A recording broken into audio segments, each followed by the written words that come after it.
Ce changement de stratégie est incroyable. Pendant 6 mois, les États-Unis et Israël ont poursuivi une stratégie militaire contre l'Iran. Ils ont largué des milliers de tonnes de munitions sur des cibles à travers le pays. Ils ont tué le guide suprême Ali Khamenei lors des frappes initiales. Ils ont détruit d'importantes installations nucléaires, des installations militaires, des centrales électriques et des centres de commandement.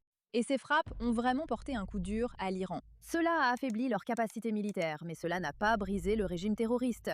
Ils ont concentré toute leur énergie militaire restante sur un objectif stratégique, contrôler le détroit d'Ormuz. Hormuz. Lorsque vous créez suffisamment de souffrance économique, même une superpuissance préférera négocier plutôt qu'escalader militairement. Mais ce succès n'est pas passé inaperçu. Et maintenant, l'administration Trump a décidé d'utiliser exactement la même stratégie, mais contre l'Iran. Le secrétaire au Trésor Scott Bessent a annoncé l'opération Operation Economic Outcast. Bien sûr, elle présente de graves défauts, mais étonnamment, ce ne sont pas les véritables défauts dont les médias vous parlent, car les médias traditionnels se trompent complètement à ce sujet. Ils sont tous obsédés par la question de savoir si les États-Unis vont sanctionner la Chine, mais les États-Unis ont déjà plusieurs longueurs d'avance. Les États-Unis n'ont pas besoin de sanctionner la Chine et n'ont pas besoin de convaincre la Chine de coopérer, car un blocus naval bloque déjà presque automatiquement les ventes de pétrole de l'Iran. C'est le point crucial que tout le monde oublie. L'Iran expédiait 1,57 million de barils de pétrole par jour vers la Chine en février, lorsque le conflit a commencé, et en août, ce chiffre est tombé à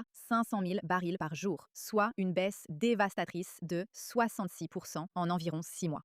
Peu importe à quel point ils veulent coopérer avec l'Iran ou s'ils sont prêts à acheter ce pétrole. Le pétrole ne peut pas sortir. Vous voyez, ce plan d'offensive économique de type jour J est multifacette et il est conçu pour frapper l'Iran de nombreuses manières différentes. Se concentrer uniquement sur la Chine est une erreur. Il s'agit de tous les canaux alternatifs que l'Iran essaiera inévitablement d'utiliser lorsque les ventes de pétrole se tariront complètement. Rappelez-vous, ces 65% ne feront qu'augmenter. Donc vous avez les réseaux bancaires parallèles de Dubaï et les routes de contrebande turques à travers la frontière entre l'Irak et l'Iran, les réseaux financiers russes qui déplacent de l'argent par des canaux non traditionnels et les accords de troc vénézuéliens où les pays échangent des biens en dehors des systèmes financiers traditionnels. L'un des proxys de l'Iran, le Hezbollah, est l'une des plus grandes organisations de trafic de drogue au monde. Et où pensez-vous que tout cet argent va? C'est ce genre d'argent qu'Opération Economic Outcast cherche à frapper de sanctions. Et c'est pourquoi cela pourrait réellement fonctionner.